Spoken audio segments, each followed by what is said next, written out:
வணக்கம். என் பெயர் தா. ராஜேஸ்வரி. நான் 7ஆம் வகுப்பு ஆ பிரிவில் படிக்கின்றேன். வாழ்வில் வளம் பெற எங்களை வளர்த்தெடுக்கும் பள்ளிக்கும் தத்தெடுக்கும் தமிழுக்கும் செய்யும் செயலை சிறப்போடு செய்வோம் என்ற உயரிய நோக்கமுடைய பள்ளியின் செயலாளர் அவர்களுக்கும் முத்தான முதல்வர் அவர்களுக்கும் அன்பு கலந்த அறிவை ஊட்டும் ஆசிரியர்களுக்கும் சாதிக்க துடிக்கும் என் சகோதர சகோதரர்களுக்கும் எனது முதற்கண் வணக்கத்தையும் பொங்கல் வாழ்த்துகளையும் தெரிவித்துக் கொண்டு எனது உரையை தொடங்குகிறேன்.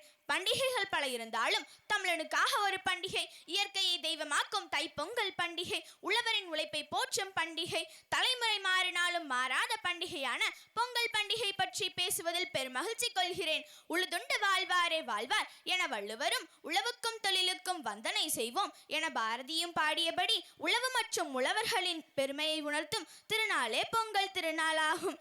தமிழர் போற்றும் நன்னாள், உழவர் போற்றும் பொன்னாள் என்று போற்றப்படும் பொங்கல் திருநாள் தமிழர்களால் வெகு விமரிசையாக கொண்டாடப்படுகிறது. உழைக்கும் மக்கள் தமது உழைப்பிற்கு உதவிய இயற்கைக்கும் சூரியனுக்கும் தம்மோடு சேர்ந்து உழைத்த கால்நடைகளுக்கும் தமது நன்றியையும் மகிழ்ச்சியையும் தெரிவிக்கும் நாளே பொங்கல் திருநாளாகும். உழவர்கள் மழையின் உதவியால் ஆடி மாதம் முதல் உழைத்து சேர்த்த நெல்லை மார்கழியில் வீட்டிற்கு கொண்டு வந்து தமது உழைப்பின் பயனை நுகரத் தொடங்கும் நாளே பொங்கல் திருநாள்.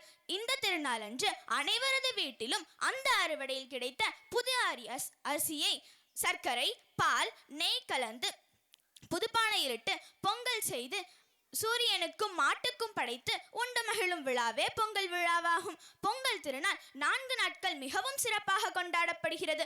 முதல் நாள் போகி பண்டிகை, 2ஆம் நாள் தைப்பொங்கல், 3ஆம் நாள் மாட்டுப்பொங்கல், 4ஆம் நாள் காணும் பொங்கல் கொண்டாடப்படுகிறது. இறுதியாக மங்களம் பொங்கட்டும், மனக்கவலை தீரட்டும், புது பானை அரிசி போல புது வாழ்வு மலரட்டும், பொங்குகின்ற பொங்கல் போல மகிழ்ச்சி பொங்கட்டும், செங்கரும்பு சுவை போல உழவர் மனம் மகிழட்டும், மங்காத நல்வாழ்வு யாவருக்கும் கிடைக்கட்டும் என்று கூறி விடைபெறுகிறேன். நன்றி, வணக்கம்.